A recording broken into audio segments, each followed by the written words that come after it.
thank you all for joining this session. Just a couple of ideas and a little history about the company. So Apple Bank's the largest state-chartered savings bank in the state of New York. It's $16.8 billion. We offer a full banking suite online as well as in our retail facilities. We started this journey with MetricStream about 4 years ago. And the use case was more so around operational risk. It wasn't necessarily a decision that we were going to use it in cyber and information security. We realized that there were a lot of synergies. So we took on this, and that's what I'm going to be speaking about. But a little back. So right now, the GRC solution, MetricStream, supports 500 plus employees.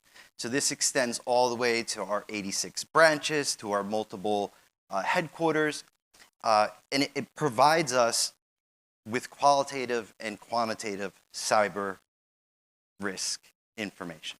Right? And this is stuff that we can really use and that drives decisions. Because ultimately, at the end of the day, we want to provide enriched information to our C-level and our board.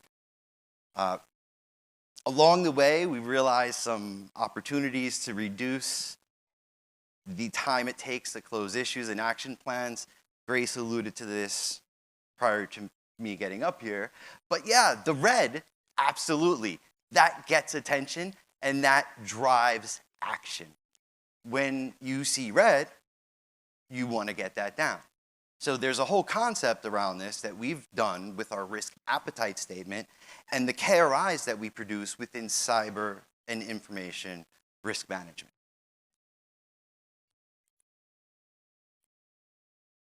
All right. So at the beginning, we relied on a GRC process. But what does that really mean if you don't have a framework or a tool?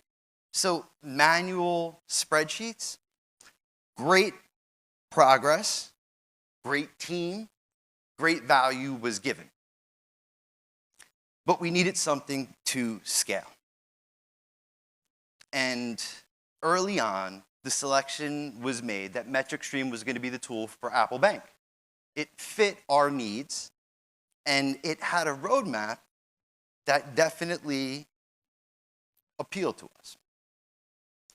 So as we began this journey, my team, Cyber and Information Risk Management, found a lot of opportunities for improvement. Now, I've been in this industry for 20 plus years. I worked for some of the largest financial institutions, global institutions. I have over 20 years of experience developing, architecting, and administering GRC solutions. So this wasn't necessarily something new to me, but I was always trying to push it to the next level. So what did we have? Manual processes, right? Again, spreadsheets all over the place. Disparate data sources. There was no central inventory of applications or even a well-populated CMDB. It was very difficult to understand what was available and what was being done ad hoc, shadow IT. We had control validations, right? So each of these assessments, the controls needed to be validated, and they were stored in file shares. Again, decentralized, right? Because where else are they going to go? And as turnover happened, new share drives came. Permissions got removed, and that data went into the abyss. Issues and exceptions were PDF documents. You can't report on them. Really big challenge. And the assessments, if you aren't centrally managing your assessments, then how are you reporting on them? At the end of the day, this is about reporting, and this is about system integration, and it's about moving to the next level to reduce the manual efforts and to increase the automation of our security monitoring tools for the organization. Speaking of all of that, as you know, reporting was the biggest challenge. Governance and oversight, it was difficult to manage all this stuff. And vulnerabilities and asset management, I think this is a systemic problem throughout the industry. Getting a hold of your vulnerabilities and fixing it. Very difficult. There's no right or wrong way, but it's got to get done. A lot of times it's based off of a tool or based off of the CVSS, but no context, right? Well, yeah, it may be critical, but it's not internet facing. So do I really need this 9.8 vulnerability to be remediated within 7 days? Probably not. So what did we do? We standardized and automated the process for initiating the risk assessment of application services and infrastructure services. We created standard issue and exception to policy templates. This was key because now we have a mechanism, a vehicle, a workflow that can drive this process through. And let me tell you, to get an exception to policy, not a good idea, right? You're going to multiple committees, this is being tracked, the business is accountable, there's a name associated with that exception. You don't want that to ultimately go up to the board with your name there. So businesses don't want exceptions to policy, they want to fix it, which is great. We can use an issue. Our issue fixes it. Our exceptions are what can't be fixed in the specific time frame.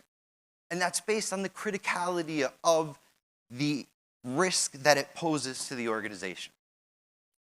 Now, by doing all of this, we were able to now report on everything that we were doing. Control deviations, issues, exceptions, application security risk assessments. We were able to develop a framework that was adding tremendous value to the organization. We opted for, and are big supporters of the Cyber Risk Institute, the profile. If you're not a member, I would highly recommend, if you're a financial institution, taking a look at Cyber Risk Institutions, the profile. It's one of the greatest tools. We've been using it now for 4 years. The regulators actually accepted this in lieu of the FCAT, which I just didn't feel was applicable anymore. It's no longer being updated anyway. But we were able to successfully get that through and put it in MetricStream. So now we can show all of our compliance, but we can also show our security, because being compliant does not mean you're secure by any means. Be 100% compliant, 100% vulnerable. I don't think there's anything that's guaranteed these days. And then finally, when we get right into it, solving for vulnerability management. Well, because we could now. We had a single tool. We weren't in, Grace, we weren't in your position. We were multiple scanners going around.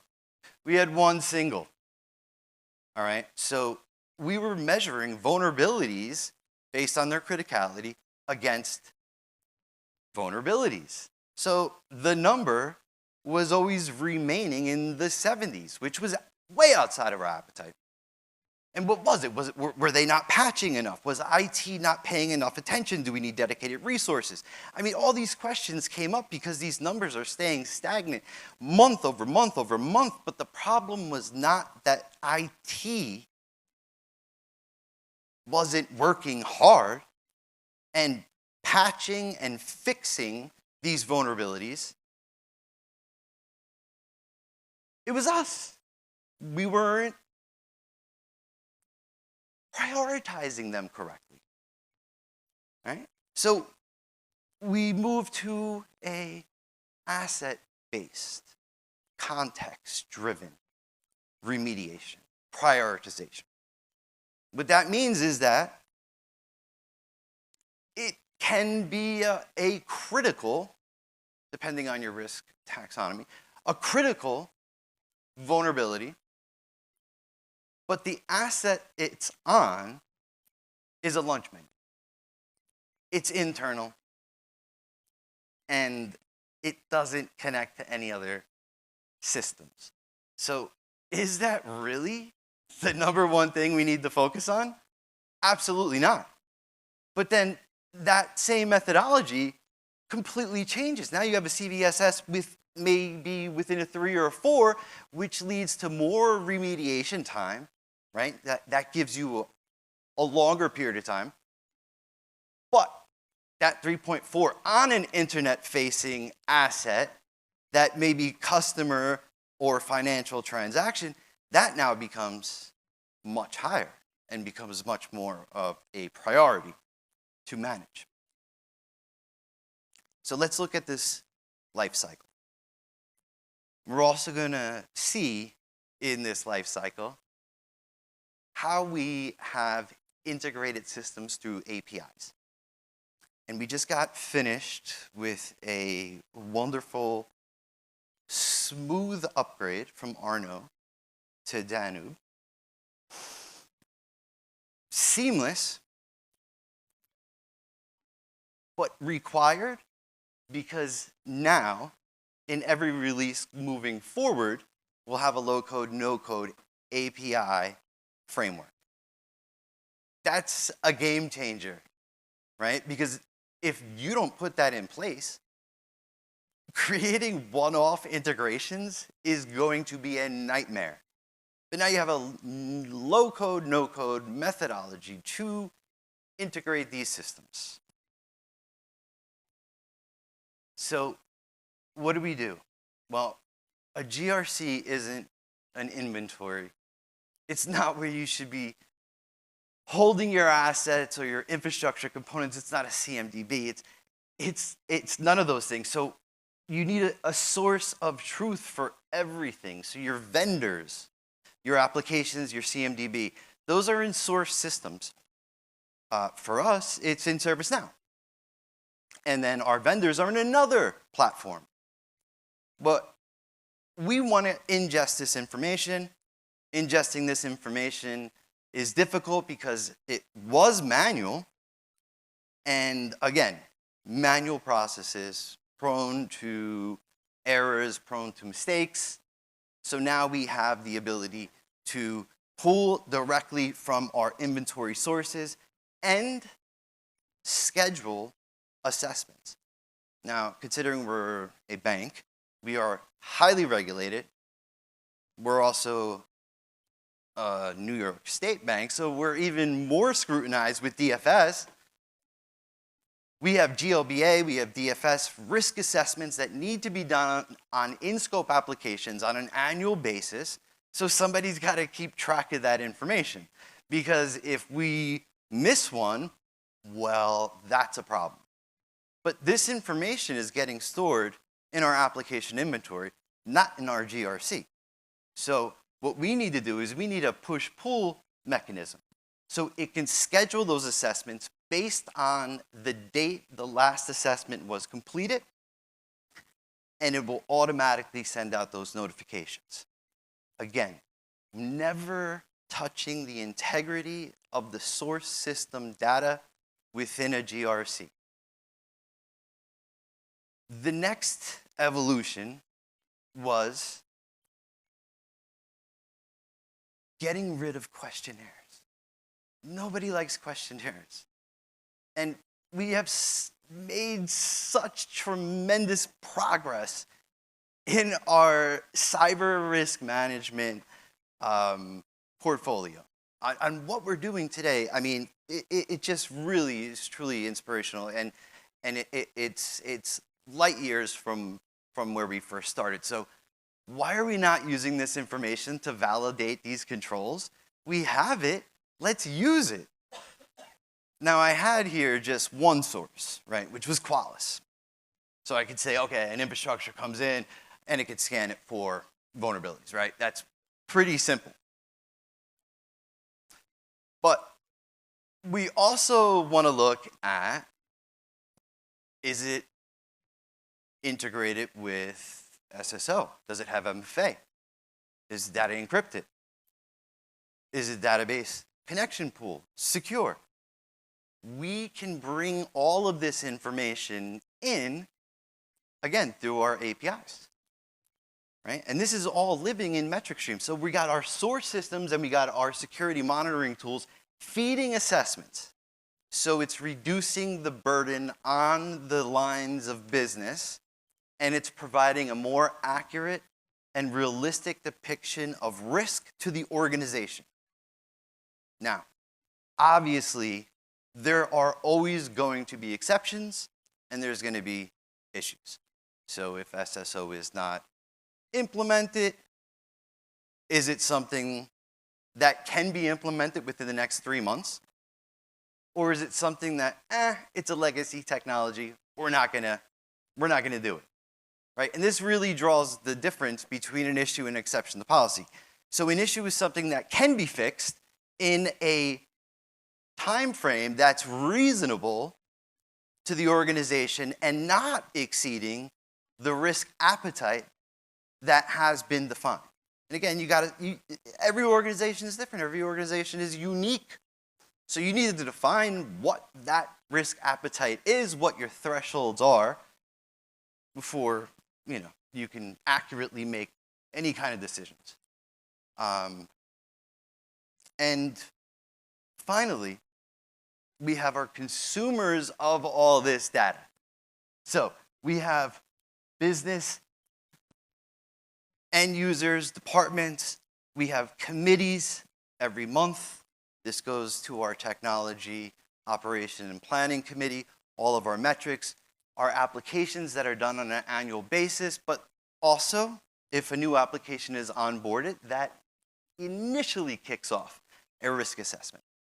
So we calculated all of this information that we're getting from our assessments, taking all of the control data that now may or may not be relevant to an assessment, but is definitely relevant to our KRIs, and we're mapping it against the profile. So the profile is based on the NIST cybersecurity framework. It has 2 additional levels, governance and supply chain and dependency management. It's a nonprofit organization. Sole goal is to provide an enhanced, targeted framework, right? NIST is used for telecommunications, electrical institutions. We needed something specifically for the financial services. So CRI. Not a plug, but just saying, it's also free to download. So kind of the best of both worlds. You could download it in a spreadsheet, and you have the capability fully legally to upload that into MetricStream. Map that to NIST 854 Rev 5, which is already mapped, but it also is mapped to the regulations. When we put this in, it was like, wow, now we see. When the regulators come in, this is our central source of truth. We have this program that has just matured over the years, and it really fundamentally was based off of a GRC tool. It was based off of MetricStream that was brought in for an entirely different reason, but we're leveraging it now for cyber and information risk management. It's fantastic. So how we report we can aggregate it up, or we could drill down. We aggregate it up. We can aggregate it by business department. We can aggregate it by risk. And we can also aggregate all the issues and what that risk score looks like and apply that either directly to the enterprise or individual lines of business. And what we've been moving towards is comparing lines of business and playing a little competition, throwing a little competition in there. If you're not managing your issues or exceptions, well, it's not going to look too good, because these reports are now on everybody. Everybody has access to them. Everybody can see them. But in essence, I can drill down and see exactly what details I need to see. So from a business perspective, I can see who in my organization is not taking action on an issue or is not trying to close an exception, which I don't want my name as a business head to be associated with that, because that exception isn't the greatest look when I'm in a board meeting. These are just some examples on how you can drill it from an information technology perspective, digital banking. These are examples of what the reporting, but they're all drillable. We can drill down into the data and understand where it went wrong, what's not doing so well, what's outside of our risk appetite, what's inside of our risk appetite, what are our thresholds. And these are all things that, you know, we've put together over the years. About 3 years ago, we started a cyber risk quantification program where we actually had to take a serious look at what we're going to measure and why. And again, this is unique to all organizations. For a financial institution, a custodial financial institution that's, you know, managing $27.6 trillion in custody, well, their risks are a little different than ours, right? So it's not a one-size-fits-all. And that's really why it's important to have a tool that's agile enough that you can make those changes. It shouldn't be a one-size-fits-all.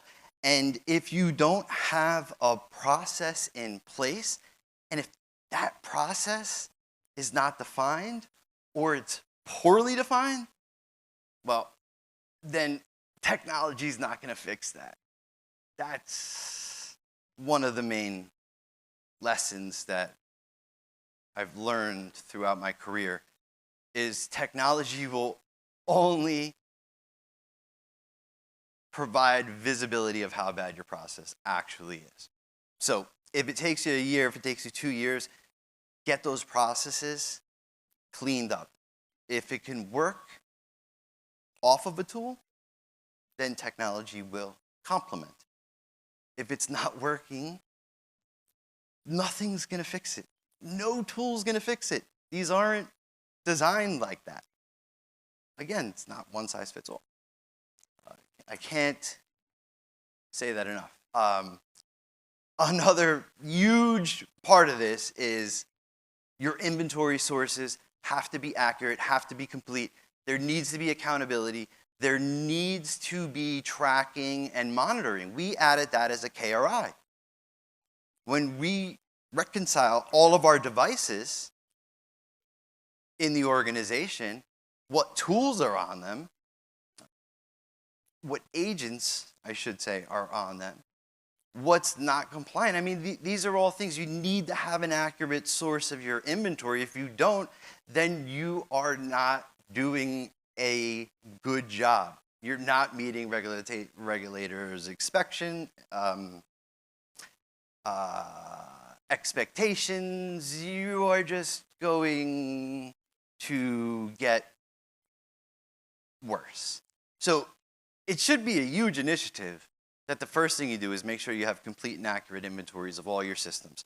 No matter how you do that, that's your first step. Then we can go into heat maps. Now, once you have this, and this was a journey in itself outside of a tool, just getting the processes in order. But now when we're looking at our assessments, we understand what this information actually represents on a heat map. So yeah, dashboards are pretty and colorful, but if they don't mean anything, then they're just pretty and that's it. These are actionable. So each one of these you can click into, you could find out exactly what you're trying to solve for, what status it's in, who's accountable, who's responsible. There's multiple key reports that we're getting out of this, and a lot of this is redacted for confidentiality reasons, but we get granular, right? We drill into it. And this is the most important part of it, because your charts show red, great, but how do I fix it? Who's accountable? I can't emphasize this enough. Who's supposed to be fixing it?